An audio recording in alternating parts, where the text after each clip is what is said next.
Hi, I'm Jill Dougherty, and I chose to review the rights and responsibilities of test takers, guidelines, and expectations document. In this document, the word assessment is only used twice. It's in the preamble, and it talks about test assessments in regards to testing. When it says tests include those assessment procedures and devices that are used for making inferences about people. And then it's used again when it's talking about products, when it says testing professionals include developers of assessment products and services and a few other things. So that's the only time the assessment is actually used in this document. Now it's talked about in other ways, as we will now look, when we are reviewing the rights of the test taker and then the guidelines for testing professionals. And so these are the rights of your clients. And these are the guidelines for testing the professional, the counselor. The first one it talks about says provide test takers upon request with general information about the appropriateness of the test for its intended purpose. All semester we've been learning about, are we testing what we say we're testing? And so it shows up here, and that's something that is, if a client makes sure, like, are you really testing me for this? It sounds like it's something different, to make sure we're doing that. How the test will be scored, that is something else that is looked at for providers to offer their clients.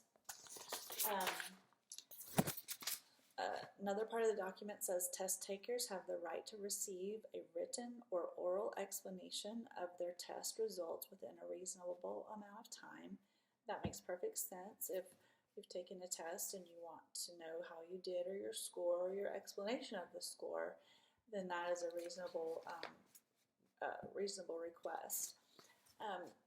Interpret test results in light of one or more additional considerations, such as disabilities or language proficiency. So if there's been a hiccup, you might consider those as you were assessing the scoring.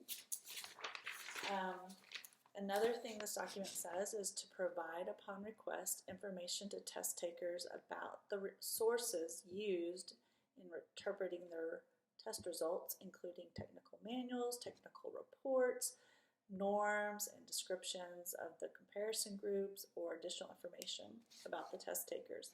And that's interesting because that's all the validity and reliability that we've discussed, and then the mean, the standard deviation, the comparison with all other people in this age group that took this test at that time, so that it kind of gives the client kind of a viewpoint of kind of where they fall.